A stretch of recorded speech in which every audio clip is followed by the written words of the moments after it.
Hey guys, listing an item. This is really important. This is how you're gonna make your money. You gotta look your item up.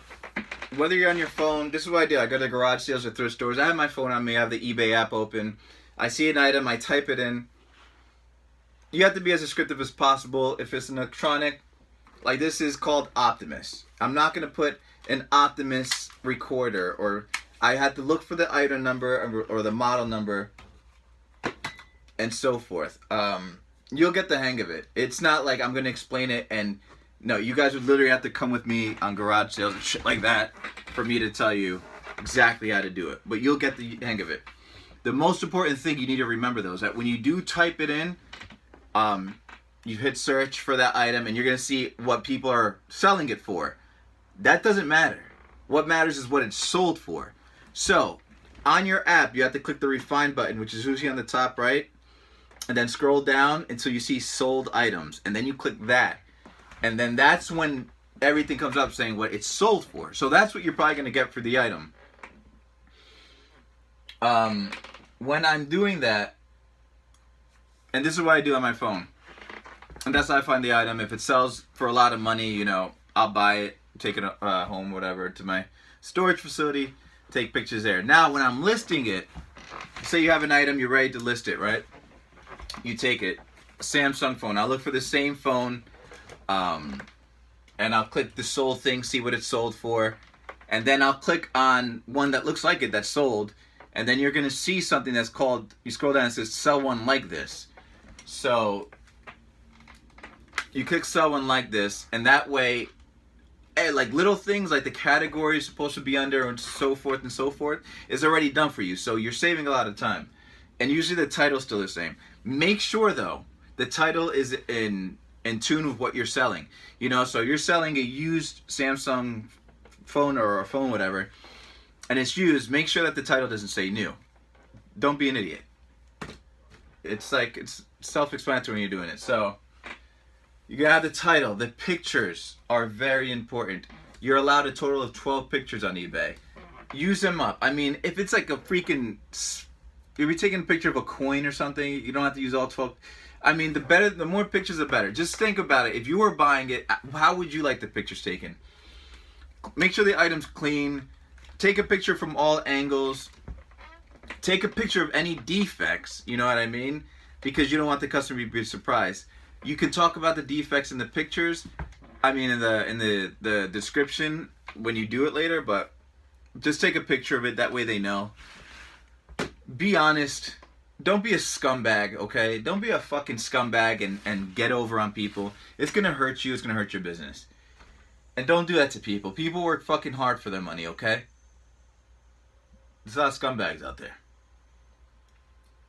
After you do that, you hit the, sell like that, sell one like this.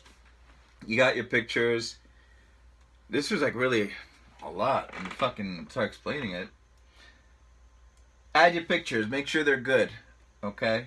I don't know how you take your pictures if it's gonna be the phone. Like, that's why. Like, it's general preference. Like, it's up to you. You'll probably be better than me at this. Description. Make sure it's a good description. Don't say good condition. I say good condition when it regards to something that's so self-explanatory in the pictures. Like if you're taking a picture of, like let's say a coin or something or a stamp, you can say good condition because if your pictures are good, you shouldn't need a crazy description.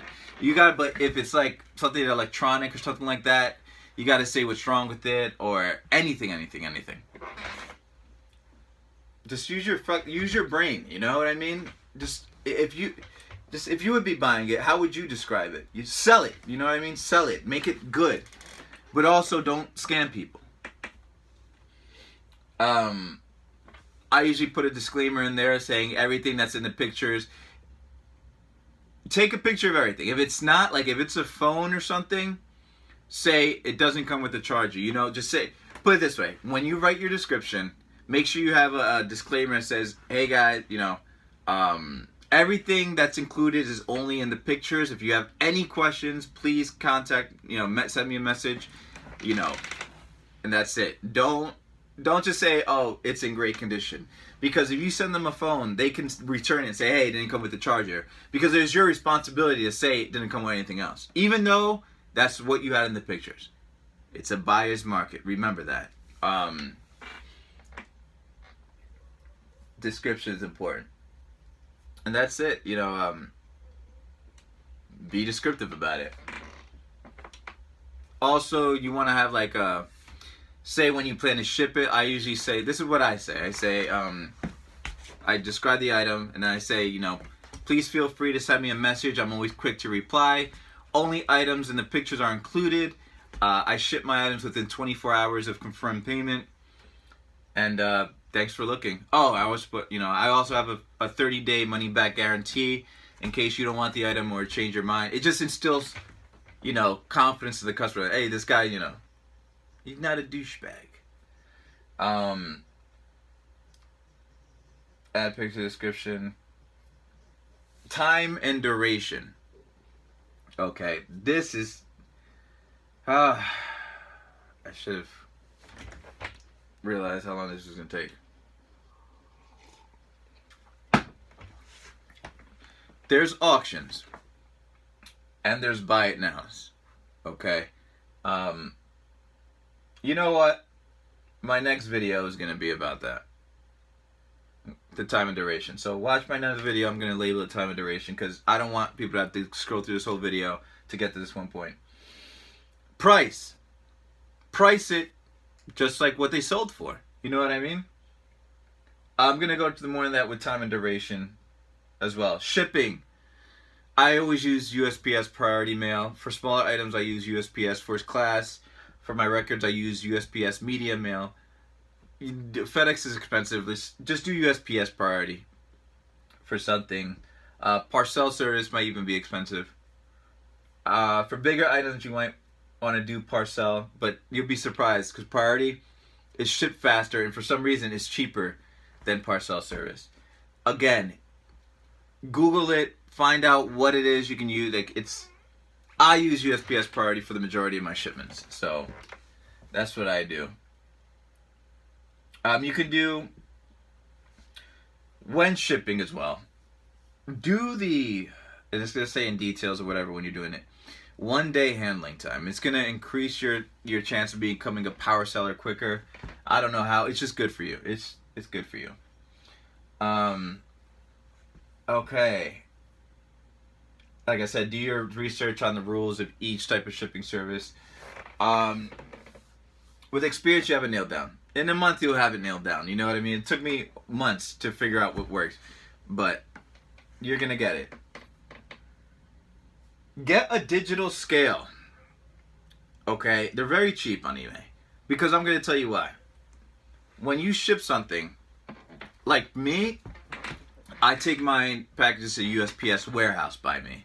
It's called an annex or whatever. So all I do is go there with all my boxes and leave them there, and the person comes, they take them. But if you go to the, and so my weight's like sometimes low, sometimes high. It's not always accurate. Whatever. Who gives a shit? It's not your problem. But you go to the post office. If it's not accurate, they're gonna say, sorry, we're gonna have to charge you more. Or it's too much, it's too over, like you totally underestimated the weight or overestimated the weight. They're not going to send the package. And post office people, you don't want to be doing with them, okay? You just want to do what they want, you know, whatever makes them happy, go on the way, all right? Don't waste your time, get a scale. That way when you're printing out postage, you know how much it weighs, so forth and so forth. Payments. Only accept PayPal. That's it. Return policy. Like I said, I have a 30-day policy. It instills more confidence in your customers. And for some reason, I think that's better for your account. I don't know. It is, though. Because to not have a no return policy, it's kind of like, yeah, why don't you want to, you know? Unless you write in your description being sold as is. But make sure you have, a return policy. And then after that, you hit submit listing. And you're done. Now, great thing too, you also can donate to charities. Like, I donate 10% of every sale to St. Jude. Why? Because I just like charity. It's easy. Like, it's just so, like, why would you not want to do it? poor kids are dying of cancer. You know what I mean? They don't be a fucking asshole. You're making $100. You know, donate $10 to a worthy cause. You just give good into this world. Don't be a scumbag. You don't fucking need the $10 for Starbucks anyways. So donate it. Yeah, give it to charities, man. It's so important to help people who are way less fortunate than you. It's just good for the soul, if you have one. Anyway, I'm going to do my time and duration video now because I'm going to get into pricing that as well. It's a little more detailed. So yeah, remember, good pictures, good description. Have that shipping stuff down packed. Do your research. And return policy. So that's it for that. Watch my next video on time and duration.